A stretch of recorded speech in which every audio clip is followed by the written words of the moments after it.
Welcome to my channel. Intermediate maths 2B మా indefinite integration అయితే చూడండి 2 మార్క్స్ మోస్ట్ ఇంపార్టెంట్ క్వశ్చన్. ఇది substitution method.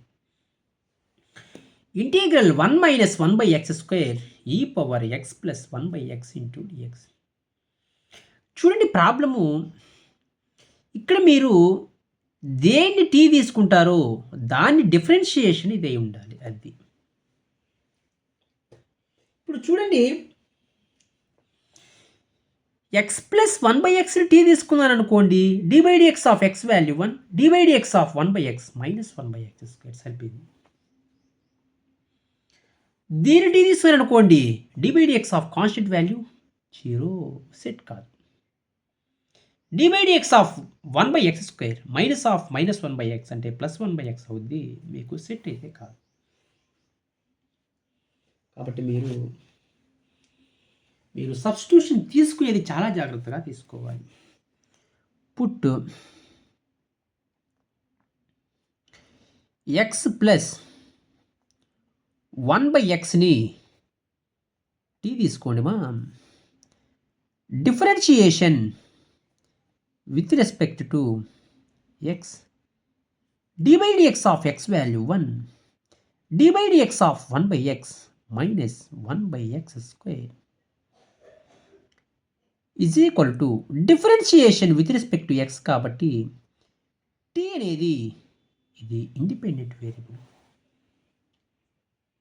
అంటే dt/dx అయింది. ఓకేనా? dxని మీరు క్రాస్ మల్టిప్లికేషన్ చేయండి. 1 minus 1/x² dx is equal to dt. చూడండి problem.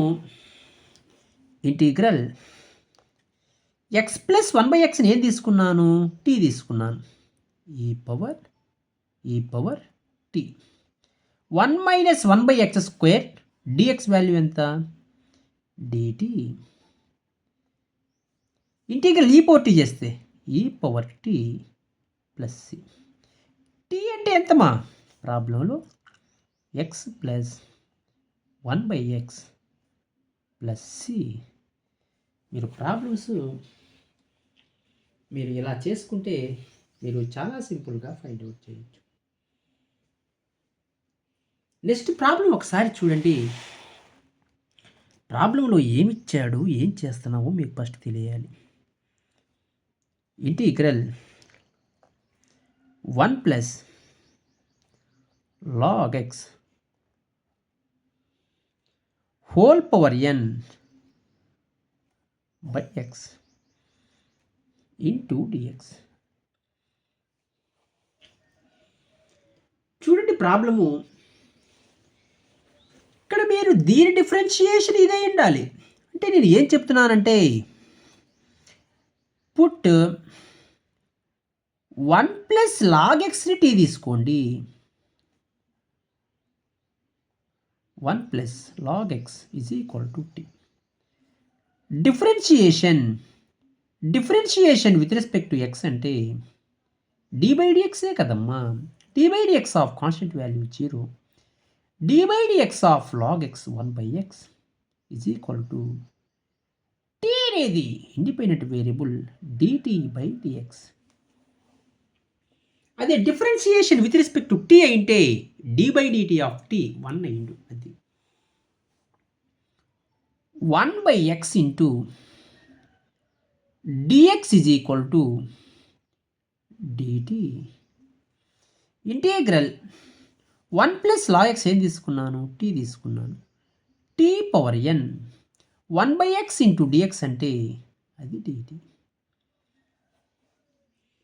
Integral t power n చేయండి మా. t power n plus 1/n plus 1 plus C అంటే ఏంటి formula? Integral x power n into dx formula. x power n plus 1/n plus 1 plus C. t అంటే ఎంత? 1 plus log x కదా, substitute చేయండి. 1 plus log x whole power n+1 by n+1 plus C. ఇలా మీరు problems చాలా సింపుల్గా అయితే మీరు ఫైండ్ అవుట్ చేయొచ్చు. ప్రాబ్లమ్స్లో ఎటువంటి డౌట్స్ ఉన్నా మీరు వెంటనే కామెంట్స్ అయితే చేయండి మా. నేను ప్రాబ్లమ్స్ వెంటనే రెస్పాండ్ అయ్యి చెప్తాను. చూడండి, మీకు సబ్స్టిట్యూషన్ మెథడ్లో మీకు ఇంపార్టెంట్ ప్రాబ్లమ్స్ ఉన్నాయమ్మా. మీకు ఇంపార్టెంట్ ప్రాబ్లమ్స్ అన్ని నీట్గా అయితే ఎక్స్ప్లెయిన్ చేస్తాను. నెక్స్ట్ ప్రాబ్లం అయితే ఒకసారి చూడండి. నెక్స్ట్ ప్రాబ్లం ఓకేనా? నెక్స్ట్ ప్రాబ్లమ్స్ మీకు 2 ప్రాబ్లమ్స్ మీకు చూడండి మా. ప్రాబ్లమ్స్ మీకు నెక్స్ట్ క్లాస్లో మీకు సబ్స్టిట్యూషన్ మెథడ్ ప్రాబ్లమ్స్ అయితే చేస్తాను. ఓకేనా? Thank you. ఇంకా మన ఛానల్ని ఎవరన్నా సబ్స్క్రైబ్ చేసుకోకపోతే సబ్స్క్రైబ్ చేసుకోండి మా. లైక్ చేయండి, షేర్ చేయండి, కామెంట్ చేయండి మా. Thank you.